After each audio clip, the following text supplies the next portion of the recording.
ललाट पट्टे लिखिता विधाता षष्ठी दिने या अक्षर मालिका च ताम जन्मपत्रम प्रकटम विधते दीपो यथा वस्तु घनांधकारः।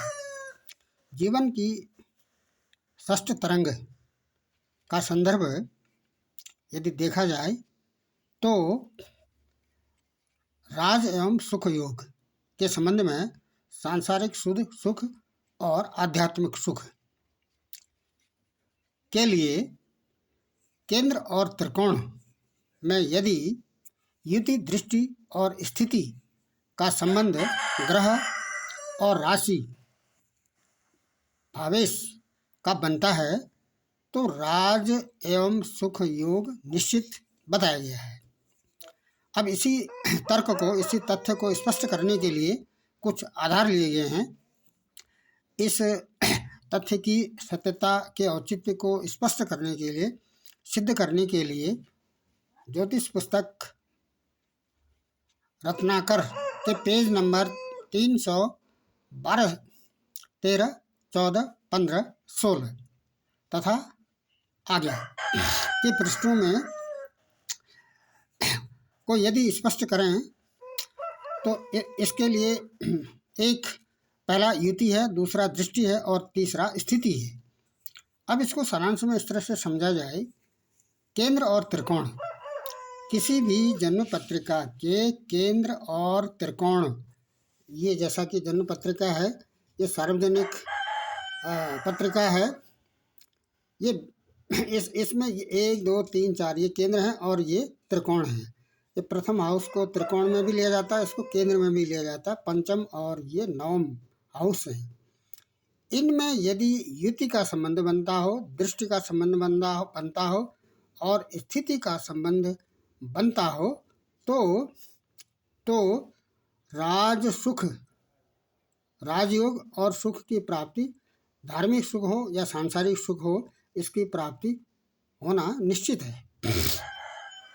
नंबर 1, नंबर पहला है अन्योन्य राशि स्थित और दूसरा है अन्यतर दृष्टि संबंध और तीसरा है परस्पर दृष्टि संबंध और चौथा है सहावस्थान संबंध। अब ये अन्योन्य राशि स्थित को यदि हम और आगे देखते हैं तो केंद्रेश त्रिकोण में और त्रिकोणेश केंद्र में होना चाहिए। केंद्रेश का मतलब है 1, 4, 7, 10 में स्थित राशि के स्वामी त्रिकोण में होने चाहिए। ये त्रिकोण है, ये भी त्रिकोण है, ये भी त्रिकोण है और ये भी त्रिकोण में है, होने चाहिए। या त्रिकोणेश 1, 5, 9 हाउस में जो राशि है उसके स्वामी केंद्र में होने चाहिए। ये पहला सिद्धांत है। इसको ये स्थिति संबंध है।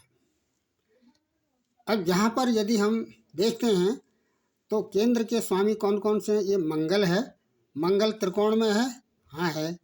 और त्रिकोण का स्वामी चंद्रमा केंद्र में है, हाँ है। केंद्र का स्वामी त्रिकोण में है और त्रिकोणेश केंद्र में है। यहाँ पर ये केंद्रेश क्या बनेगा? मंगल बनेगा। 8 का मतलब है वृश्चिक राशि। मेष और वृश्चिक राशि के स्वामी मंगल होते हैं, वो त्रिकोण में है। ये 9वां हाउस त्रिकोण है और ये त्रिकोण का जो स्वामी है, 4 का मतलब कर्क है, कर्क के स्वामी चंद्रमा बनते हैं, वो केंद्र में है। तो यह संबंध इसमें बन रहा है। फिर से इसको देखा जाए, यदि केंद्रेश त्रिकोण में हो और त्रिकोणेश केंद्र में हो तो ऐसी स्थिति में भी राज सुख की प्राप्ति हो जाती है। दूसरा है राशि परिवर्तन। राशि परिवर्तन का मतलब है केंद्र में जो राशियां हैं वो अगर उसके स्वामी त्रिकोण में आ गए हों और त्रिकोण के जो राशि के स्वामी हों वो केंद्र में आ गए हों, राशि परिवर्तन। अब यहाँ एक एक करके देख लेते हैं क्या इसमें राशि परिवर्तन है।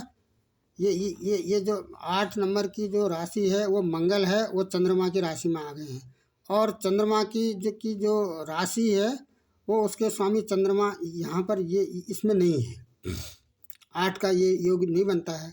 अब 11 को देखें, शनि को देखते हैं, यहाँ पर शनि बनते हैं 11 नंबर, और यहाँ पर इन तीनों को देखें तो इनकी राशि में शुक्र की राशि में है कोई, शुक्र की राशि में नहीं है, और चंद्रमा की राशि में यहाँ पर ये वो बनता है। इस समय राहु और केतु को नहीं लिया गया है, तो इस यहाँ पर 2 लिखें, शुक्र लिखें। शुक्र क्या त्रिकोण में है? शुक्र क्या त्रिकोण में है? नहीं है, शुक्र केंद्र में है।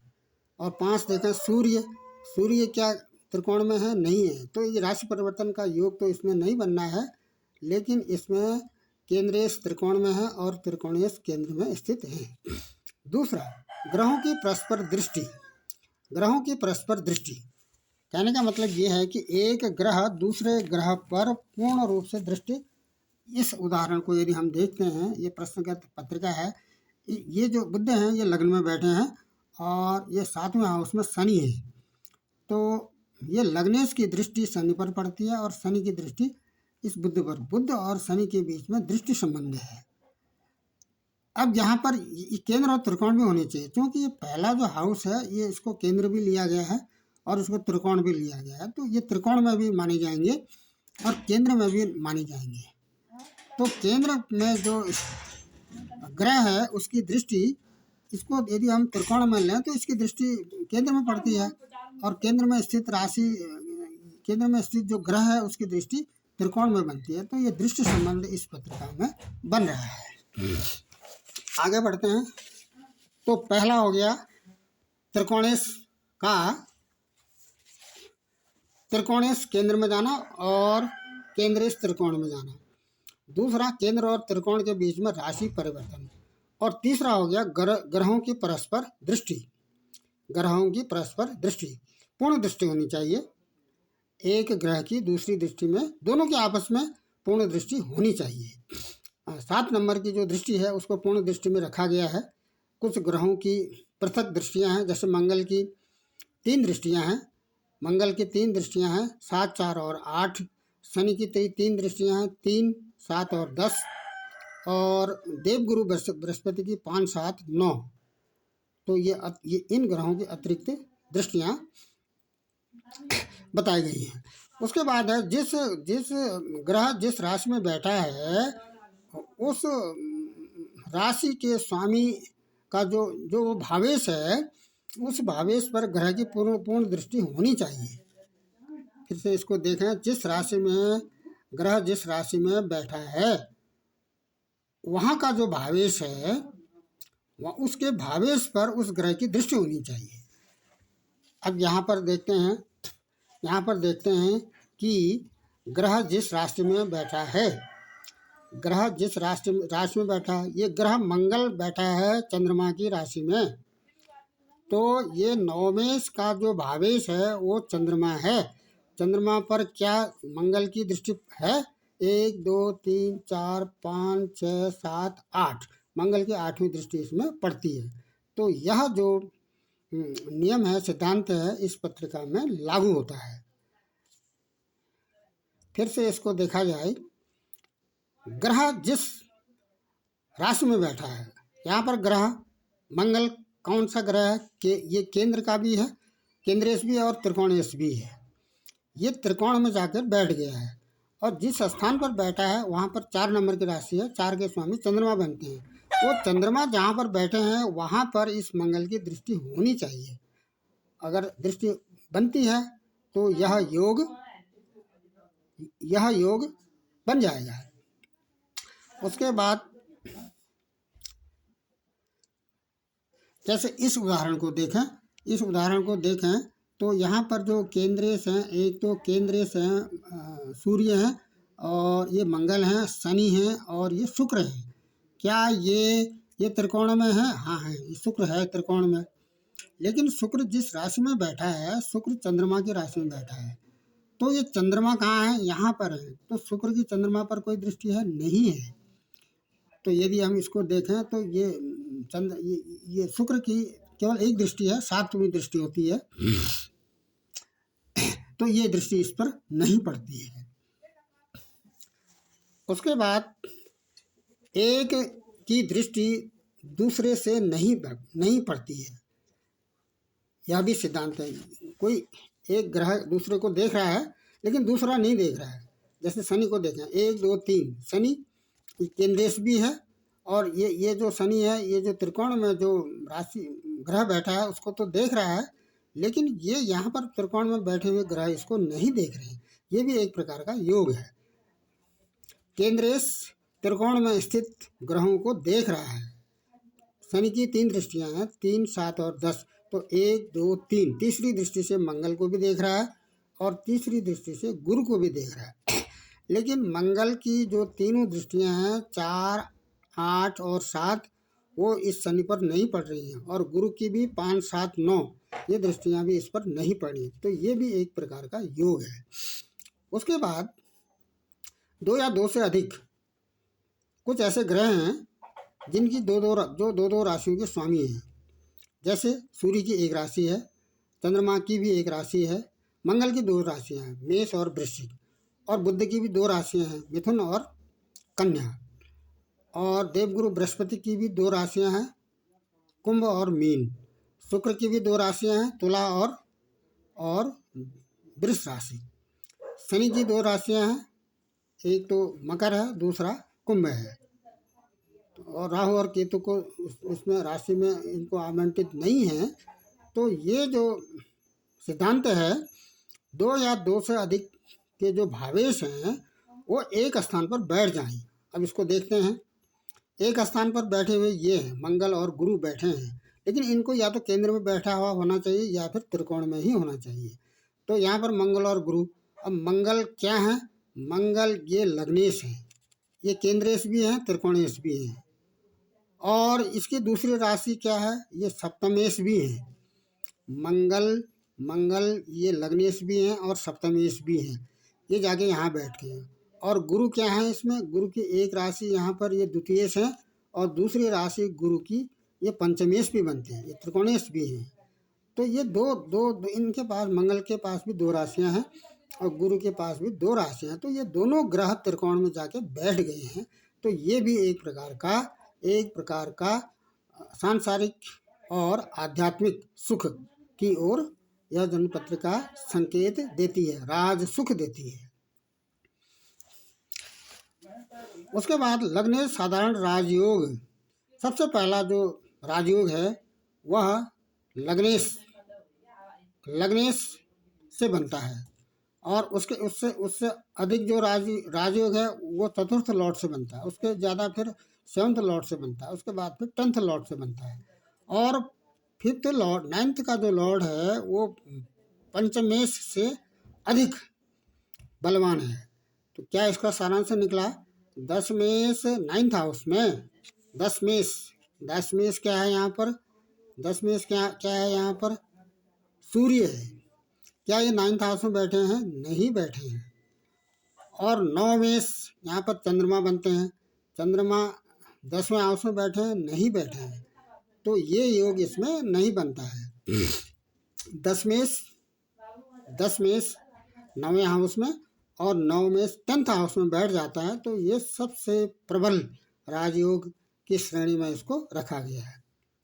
10th हाउस 10 मेष और 9वें हाउस में जो राशि है उसके स्वामी सूर्य और यहाँ पर चंद्रमा बनते हैं। क्या सूर्य और चंद्रमा केंद्र और त्रिकोण में बैठे हैं? नहीं बैठे हैं। उसके बाद अंतिम जो इसका संदर्भ आता है, जब एक ही ग्रह केंद्रेश भी और त्रिकोणेश भी हो। क्या मतलब हुआ इसका? ये वाली जन्म पत्रिका देखते हैं। इस जन्म पत्रिका में ये केंद्रेश है। केंद्रेश क्या है? यहाँ पर शनि है, और त्रिकोणेश भी शनि है। क्यों? क्योंकि इसकी एक राशि केंद्र में है और दूसरी राशि त्रिकोण में है। जब ऐसी स्थिति हो, जब केंद्रेश और त्रिकोणेश किसी भी ग्रह की, कोई भी ग्रह त्रिकोणेश भी हो और केंद्रेश भी हो, क्या मतलब हुआ इसका? इस ग्रह की एक राशि केंद्र में पड़नी चाहिए और दूसरी राशि त्रिकोण में पड़नी चाहिए। यदि ऐसी स्थिति बनती है तो यह भी एक राजयोग की ओर संकेत करती है। और यह जो स्थितियां हैं वह केंद्र और त्रिकोण में होनी चाहिए। उसको किसी दूसरे केंद्रेश और किसी त्रिकोणेश से संबंध भी इसका बनता हो। और दूसरी स्थिति क्या है कि इसका केंद्रेश और त्रिकोणेश से भी इसका संबंध बन रहा हो। तो शुक्र से संबंध बनना है, ये 12 हो गया, ये 11 हो गया, 10 हो गया। तो यहाँ पर ये केंद्रेश से इसका संबंध बन रहा है। इसको फिर से देखते हैं। ये जो शनि है, इस तुला लग्न वाली जन्म पत्रिका के लिए ये कारक ग्रह है। क्यों? क्योंकि इसकी एक राशि केंद्र में है, दूसरी त्रिकोण में है। अब ये जो कारक ग्रह है शनि, इसकी दृष्टि केंद्रेश से होनी चाहिए या इसकी दृष्टि त्रिकोणेश से में होनी चाहिए। केंद्रेश कौन है इसमें? यहाँ पर केंद्रेश है शुक्र। तो शनि की शुक्र में 10वीं दृष्टि है, 10, 11, 12। यहाँ से हम यदि हम गिनते हैं तो ये 10वीं दृष्टि शुक्र पर बनती है। शुक्र क्या है? ये लग्नेश है। और त्रिकोणेश तो स्वयं शनि है। और दूसरा जो त्रिकोणेश है वो बुध है। बुध पर इसकी दृष्टि है नहीं है। अब एक इन्हीं सिद्धांतों के आधार पर एक पत्रिका देखते हैं। इन सिद्धांतों के आधार पर नंबर जो पहला इसका तर्क बनता है वह तर्क बनता है कि ये जो त्रिकोण, ये जो लग्नेश हैं, लग्नेश त्रिकोण में है और त्रिकोणेश की जो राशि है वह केंद्र में है।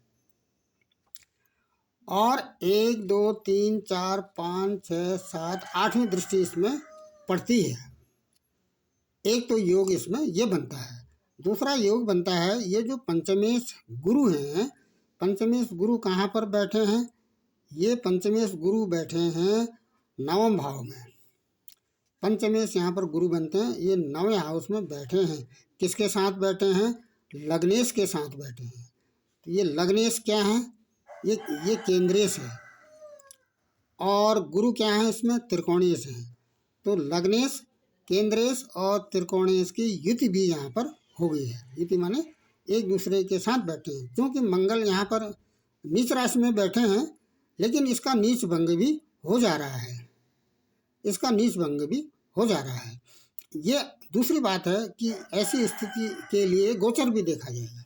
इस प्रकार की स्थितियों को स्पष्ट करने के लिए गोचर देखा जाएगा। जैसे कि आज 31 जनवरी 2025 है और ये 9 बजे के आसपास की पत्रिका जब बनती है तो यहाँ पर चंद्रमा और शनि कुंभ राशि में है और सूर्य और बुध, ये बुधादित्य योग भी है। आज इस समय जो योग बन रहा है वह बुधादित्य, बुध माने बुध, आदित्य माने सूर्य, सूर्य और बुध की युति हो रही है शनि की राशि में। और यहाँ पर मीन राशि में शुक्र और राहु हैं और मिथुन राशि में मंगल हैं। गुरु तो वृष राशि में ही गोचर कर रहे हैं।